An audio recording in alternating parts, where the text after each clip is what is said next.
What's up, guys? So it's mid-September in the North Country. We're just knocking on fall's door. There's gonna be a lot going on here, like real soon. We're gonna be chasing fish in the fall patterns. But what do we do when they're transitioning into this stage? Like, what happens when they go from a summer pattern to a fall pattern? We're gonna talk about that today a little bit. We're actually starting to see the first initial temp swings here in the lakes area. And so I've seen 45-degree mornings already.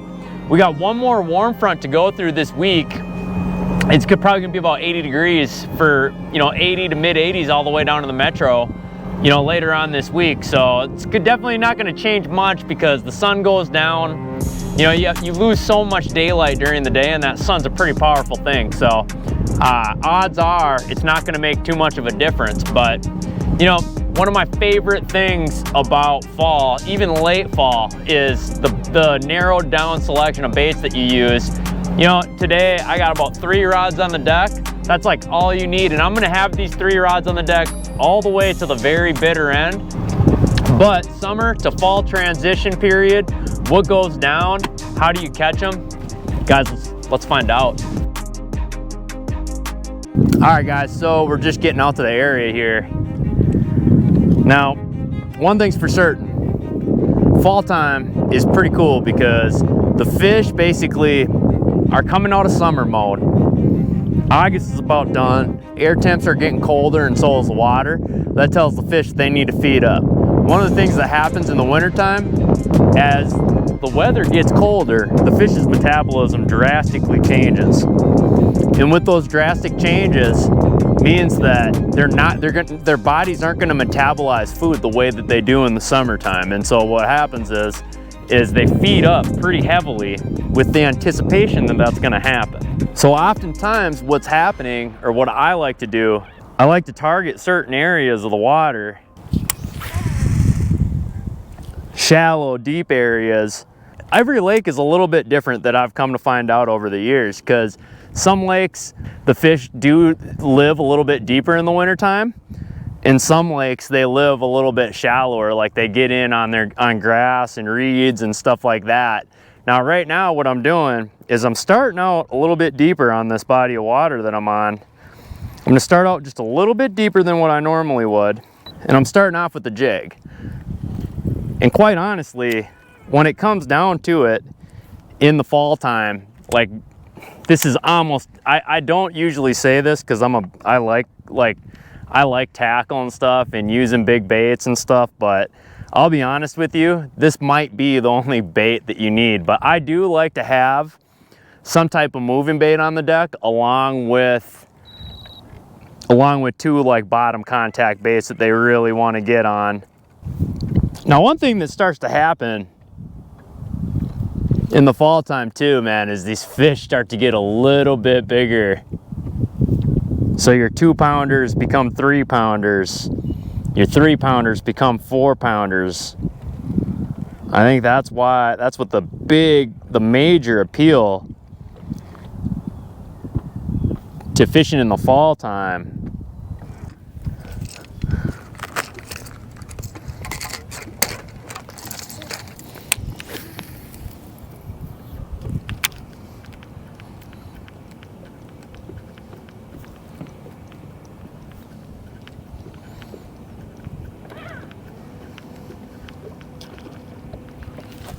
Got him.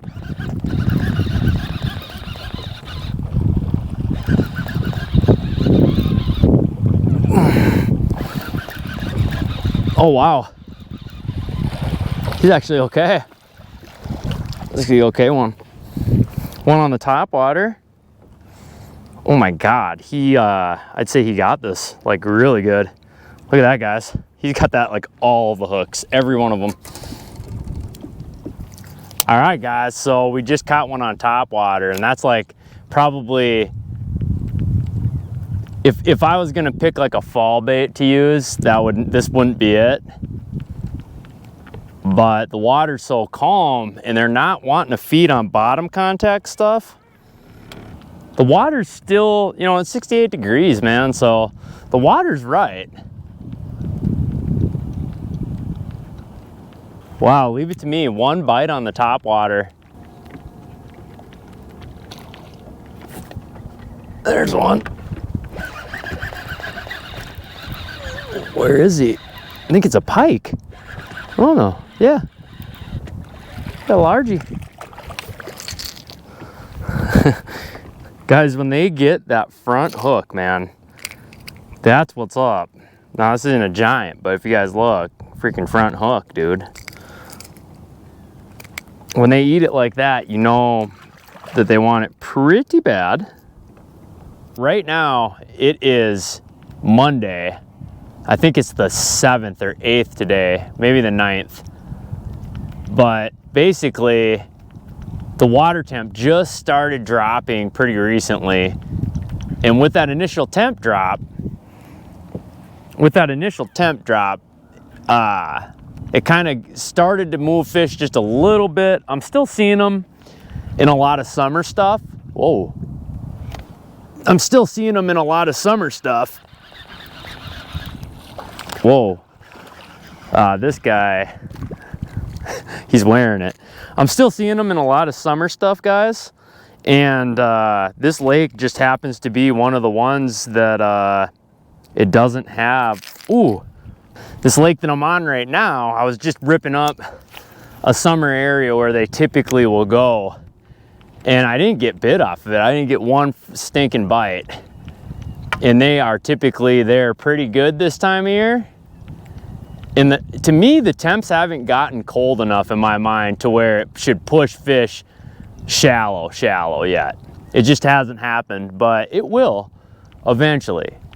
Now for me, depending on the lake that I'm on, the areas that they set up on are all gonna vary, you know, pretty drastically as far as largemouth bass go. You know, even smallmouth, but as far as largemouth go, every lake is gonna set up just a little bit different. I got like one lake that I love fishing where they go into, in largemouth, where they go into like a 12 to 13, 12, 14 foot weed patch, and about 1 million of them get in there. And I mean, they get in there thick, and you can catch them pretty dang good.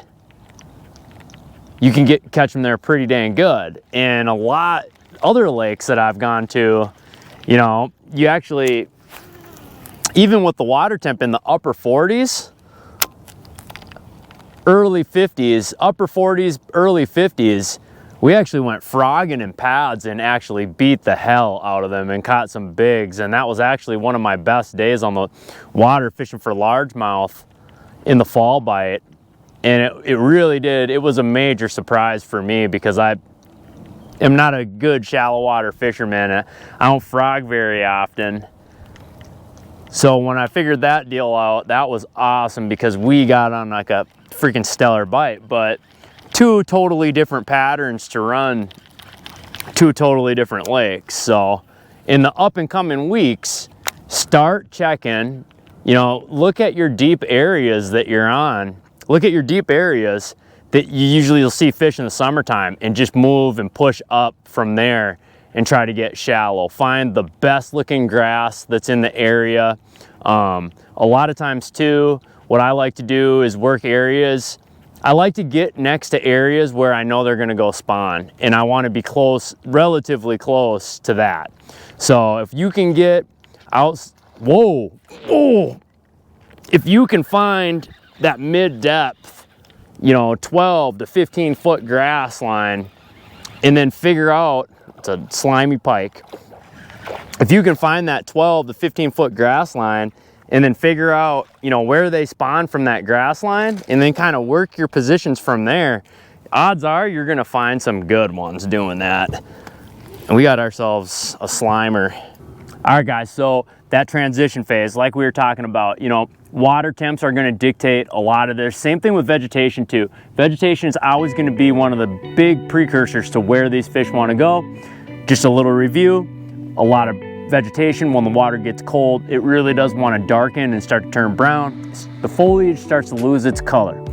You wanna find the greenest stuff that you possibly could find And that's what's gonna attract all the panfish like sunfish and stuff to be in that area.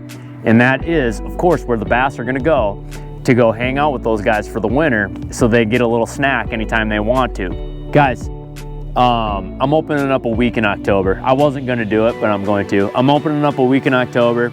Give me a call, book me. So this isn't a 100 fish deal. This is, we're going after a 6-pounder, but you're gonna have a good time doing it, I promise. Until next time, guys, you know where you'll find me. See me on the water, and I really hope that you guys get on the best fall bite ever. See you guys on the water.